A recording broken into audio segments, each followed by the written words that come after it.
నమస్తే. సర్వేలో భాగంగా ఖమ్మం నియోజకవర్గానికి అయితే రావడం అయితే జరిగింది. తుమ్మల నాగేశ్వరరావు గారు ఇక్కడ కాంగ్రెస్ తరఫున విజయం సాధించారు. ప్రజల యొక్క స్పందన ఏ విధంగా ఉంది? 22 నెలలైతే కాంగ్రెస్ గవర్నమెంట్ వచ్చి అవుతా ఉంది. 6 గ్యారెంటీలు ఇవ్వడం అయితే జరిగింది. ప్రజలకి అందుతున్నాయా లేదా తెలుసుకునే ప్రయత్నం అయితే చేద్దాం. అలా దాదాపుగా కాంగ్రెస్ గవర్నమెంట్ వచ్చేసి ఇప్పుడు 22 నెలలు అయిపోయింది. ఎలా ఉంది? ఎలాంటి పథకాలు అందుతున్నాయి? పథకాలు అందే వాళ్ళకి అందుతూనే ఉన్నాయి కానీ వాళ్ళు చేసిన వాటికి కొన్ని అందుతున్నాయి, కొన్ని అందట్లేదు. ప్రభుత్వం అయితే కొద్దిగా మంచిగానే ఉంది. తుమ్మల నాగేశ్వరరావు గారు ఎట్లా ఉన్నారు? ఎట్లా చేస్తారు పనులు? తుమ్మల నాగేశ్వరరావు గారు మంచిగానే పనులు చేస్తాడు. వ్యక్తి మంచోడు, ఆయన మంచిగానే పనులు చేస్తాడు. ఇట్లా 6 గ్యారెంటీలు ఏ విధంగా వస్తున్నాయా? అందుతున్నాయా? ఇందిరమ్మ ఇల్లు కావచ్చు. 6 గ్యారెంటీలు అంటే అందుతూనే ఉన్నాయి కానీ అందనోడు అందలేదు అని చెప్తారు. అవతల ప్రభుత్వం అందట్లేదని ఏదో ఒకటి చెప్తూనే ఉంటారు. ఇలా కేసీఆర్ ఉన్నప్పుడు బాగుందా, ఇప్పుడు బాగుందా అంటే ఏం చెప్తారు? కేసీఆర్ ఉన్నప్పుడు అయినా అంతే వచ్చింది, ఇప్పుడు అంతే అదే దారిలో పోతుంది ప్రభుత్వం.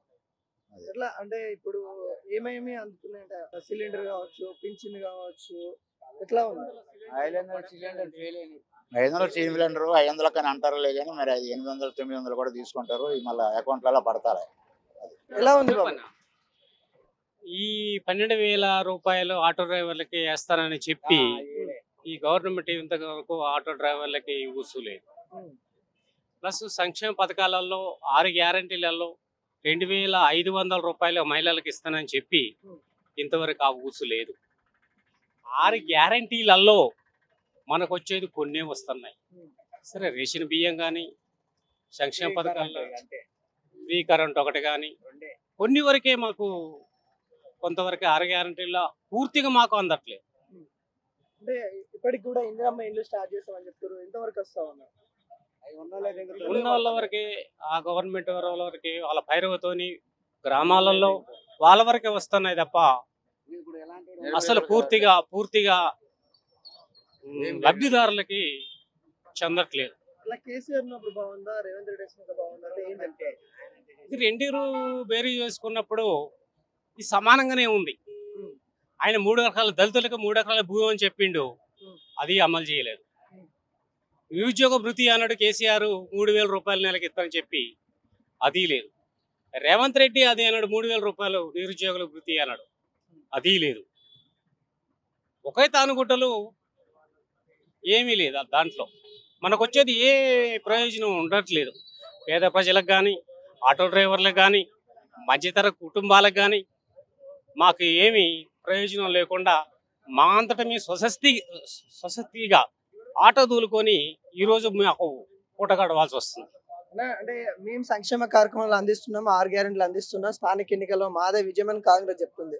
ఏమి చేయట్లేదు, మాదే విజయం అని బీఆర్ఎస్ చెప్తా ఉంది. ఒక సామాన్యునిగా నువ్వేం చెప్తావు? సామాన్యునిగా ఏం చెప్తా అంటే, నా దారి నాకుంటది, నేను గెలుస్తా అని చెప్పుకోవాలి తప్ప నేను ఓడిపోతా అని చెప్పి ఎప్పుడు చెప్పుకోవడు. ఏ పార్టీ, రాజకీయ పార్టీలు కానీ ఎవరైనా కానీ నాకు నేను చెప్పుకోకపోతే నేను ఫస్టే ఓడిపోతాను చెప్పుకోను. బీఆర్ఎస్ అంతే అంటది, జూబ్లీస్ మేము గెలుతామని, కాంగ్రెస్ మేము గెలుతామంటది, బీజేపీ మేమే గెలుతామంటది.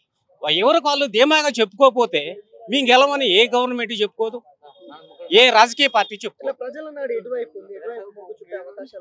ఏ ఫ్యూచర్లో ప్రజల నాడి మేజర్గా మనం ఇప్పుడు చెప్పలేమండి.